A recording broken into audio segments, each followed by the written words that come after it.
montaient ensemble au temple. À l'heure de la prière, c'était la 9e heure. Il y avait un homme boiteux de naissance qu'on portait et qu'on plaçait tous les jours à la porte du temple appelé la Belle pour qu'il demande l'aumône à ceux qui entraient dans le temple. Cet homme, voyant Pierre et Jean qui allaient y entrer, leur demanda l'aumône. Pierre, de même que Jean, fixa les yeux sur lui et dit « Regarde-nous !» Et il les regardait attentivement, s'attendant à recevoir de quelque chose. Alors Pierre lui dit « Je n'ai ni argent ni or, mais ce que j'ai, je te le donne. Au nom de Jésus-Christ de Nazareth, lève-toi et marche !»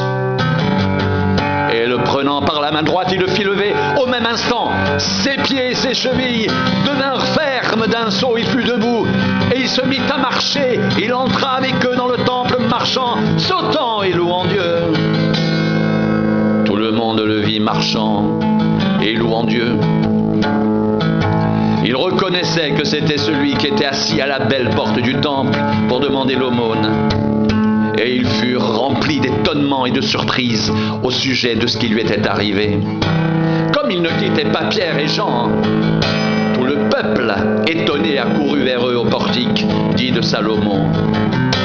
Pierre, voyant cela, dit au peuple, « Hommes israélites, pourquoi vous étonnez-vous de cela? Pourquoi avez-vous les regards fixés sur nous, comme si c'était par notre propre puissance ou par notre propre piété que nous avons fait marcher cet homme? Le Dieu d'Abraham, d'Isaac et de Jacob, le Dieu de nos pères a glorifié son serviteur Jésus, que vous avez livré et renié devant Pilate, qui était d'avis qu'on le relâche, et vous avez renié le saint et le juste. Vous avez demandé qu'on vous accorde la grâce d'un meurtrier. Vous avez fait mourir le prince de la vie, que Dieu a ressuscité des morts. Nous en sommes témoins. C'est par la foi en son nom que son nom a raffermi celui que vous voyez et connaissez. C'est la foi en lui qui a donné à cet homme cette entière guérison en présence de vous tous. Et maintenant, frères, je sais que vous avez agi par ignorance, ainsi que vos chefs. Mais Dieu a accompli de la sorte ce qu'il avait annoncé d'avance par la bouche de tous ses prophètes, que son Christ devait souffrir. Repentez-vous donc et convertissez-vous pour que vos péchés soient effacés, afin que des temps de rafraîchissement viennent de la part du Seigneur, et qu'il envoie celui qui vous a été destiné, Jésus-Christ, que le ciel doit recevoir jusqu'au temps du rétablissement de toutes choses, dont Dieu a parlé anciennement par la bouche de ses saints prophètes d'autrefois. Moïse a dit, le Seigneur votre Dieu vous suscitera d'entre vos frères un prophète comme moi. Vous l'écouterez dans tout ce qu'il vous dira, et quiconque n'écoutera pas ce prophète sera exterminé du milieu du peuple. Tous les prophètes qui ont successivement parlé depuis Samuel ont aussi annoncé ces jours-là. Vous êtes les fils des prophètes et de l'alliance que Dieu a traitée avec nos pères en disant à Abraham, toutes les familles de la terre seront bénies en ta postérité. C'est à vous premièrement que Dieu, ayant suscité son serviteur, l'a envoyé pour vous bénir en détournant chacun de vous de ses iniquités.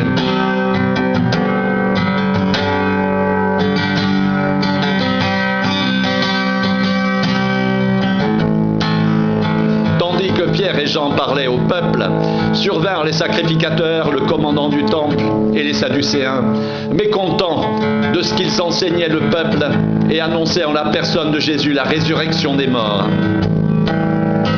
Ils mirent la main sur eux et ils les jetèrent en prison jusqu'au lendemain, car c'était déjà le soir.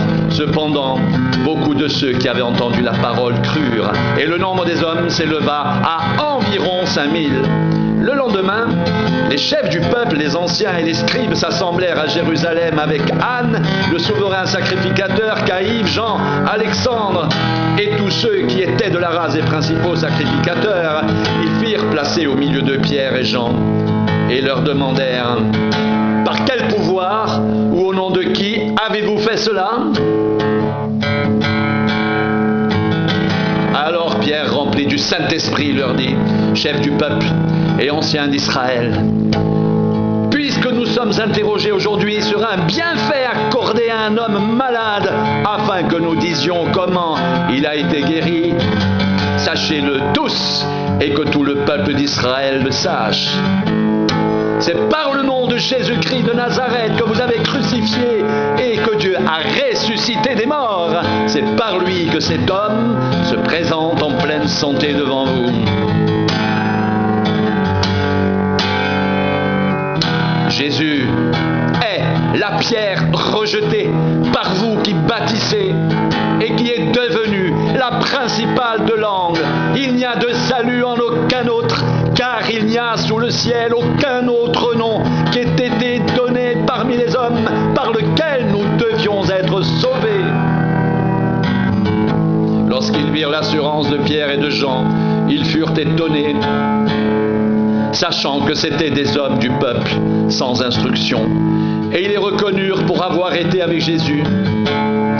Mais comme ils voyaient là, près d'eux, l'homme qui avait été guéri, ils n'avaient rien à répliquer. Ils leur ordonnèrent de sortir du Sanhédrin, et ils délibérèrent entre eux, disant: que ferons-nous à ces hommes? Car il est manifeste pour tous les habitants de Jérusalem qu'un miracle signalé a été accompli par eux, et nous ne pouvons pas le nier. Mais afin que la chose ne se répande pas davantage parmi le peuple, défendons-leur avec menace de parler désormais à qui que ce soit en ce nom-là.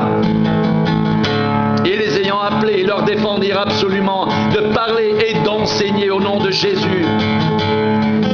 Pierre et Jean leur répondirent: jugez s'il est juste devant Dieu de vous obéir plutôt qu'à Dieu, car nous ne pouvons pas ne pas parler de ce que nous avons vu et entendu.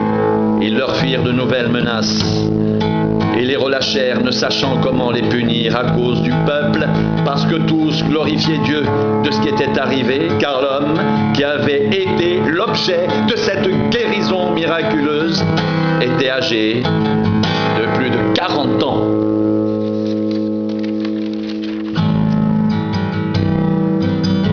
Après avoir été relâchés, ils allèrent vers les leurs, et ils racontèrent tout ce que les principaux sacrificateurs et les anciens leur avaient dit.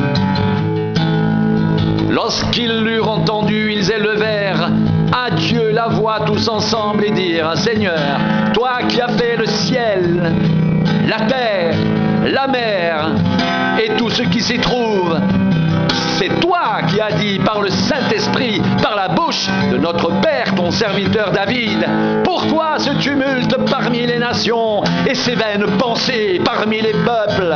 Les rois de la terre se sont soulevés et les princes se sont ligués contre le Seigneur et contre son oint.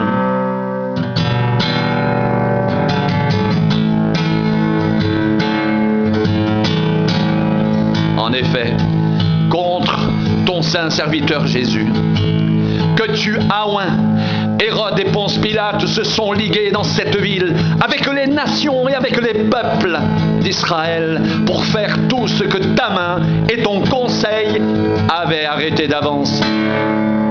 Et maintenant, Seigneur, vois leurs menaces et donne à tes serviteurs d'annoncer ta parole avec une pleine assurance en étendant ta main pour qu'il se fasse des guérisons, des miracles et des prodiges par le nom de ton saint serviteur Jésus.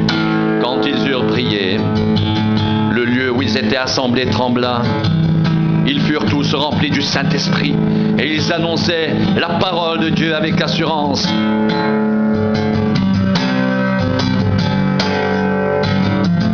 La multitude de ceux qui avaient cru n'était qu'un cœur et qu'une âme. Nul ne disait que ses biens lui appartenaient en propre, mais tout était commun entre eux. Les apôtres rendaient avec beaucoup de force témoignage de la résurrection du Seigneur Jésus, et une grande grâce reposait sur eux tous, car il n'y avait parmi eux aucun indigent. Tous ceux qui possédaient des champs ou des maisons les vendaient, apportaient le prix de ce qu'ils avaient vendu et le déposaient aux pieds des apôtres, et l'on faisait des distributions à chacun selon qu'il en avait besoin.